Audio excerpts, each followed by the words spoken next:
ഇത്തവണ വീട്ടിൽ വന്നപ്പോഴാട്ടോ സകലമാന ചെടികളിലും ഈ ഒരു തുപ്പല് കണ്ടത് കേട്ടോ. തുപ്പലെന്നാണ് ഞങ്ങളൊക്കെ പണ്ട് പറഞ്ഞുകൊണ്ടിരുന്നത്, യക്ഷിയുടെ തുപ്പല്, പാമ്പിന്റെ തുപ്പൽ എന്നൊക്കെ. പിന്നെ എപ്പോഴോ വായിച്ചു ഇതൊരു തരം ജീവികളുടെ ഒരു വീട് പോലെയാണ് എന്നൊക്കെ. ഇത്തവണ കണ്ടപ്പോഴാട്ടോ ഒന്ന് നോക്കിയേക്കാന്ന് കരുതിയത്. അങ്ങനെ ഞാൻ ചെറിയ കമ്പിട്ട് ഇങ്ങനെ കുത്തി നോക്കിയപ്പോൾ അതിനുള്ളിൽ നിന്നൊരു സാധനം ഇറങ്ങി വന്നു. കണ്ടില്ലേ, ചാഴി പോലെ എന്തോ ഒരു പ്രായം. അവരെല്ലാരും കൂടി ഇതിനുള്ളിൽ കയറി ഇങ്ങനെ ഒളിഞ്ഞിരിക്കുക കേട്ടോ.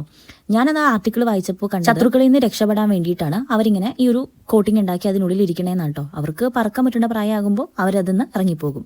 ചെടികളിൽ നിന്ന് എന്തോ പ്രത്യേകതരം നീര് വലിച്ചെടുത്തിട്ടാണ് അവരിങ്ങനെ പത ഉണ്ടാക്കുന്നത്.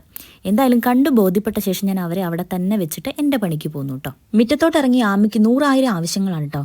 അങ്ങനെ ഞങ്ങള് തക്കാളി പറിക്കാൻ പോയി. ചെന്ന് നോക്കിയപ്പോൾ 2 ഗോൾഡൻ ബെറി, നമ്മളെ പൊതു തക്കാളി എന്ന് പറയും, അത് കിടപ്പുണ്ടായിരുന്നു. അപ്പോൾ അത് പറിച്ച് അവന് കൊടുത്തുട്ടോ. എനിക്ക് പണ്ട് ഇതിന്റെ ടേസ്റ്റ് ഇഷ്ടമായിരുന്നു, ഇപ്പൊ എന്തോ ഇഷ്ടമല്ല. ഞങ്ങൾ ഇങ്ങോട്ട് വന്നത് ഇഷ്ടപ്പെടാത്ത ഒരേ ഒരു ആൾക്കാരെ ഉള്ളൂ കേട്ടോ, അത് ഈ കാക്കകളാണ് കേട്ടോ. ഫുഡ് കഴിക്കും പ്രത്യേകം പാത്രം വരെ ഇവർക്കുണ്ട് കേട്ടോ. ഞങ്ങൾ പോയി കഴിഞ്ഞ് ഉമ്മച്ചിക്ക് മിണ്ടി പറയാനുള്ള ഏക കൂട്ടാണ് ഇവര്.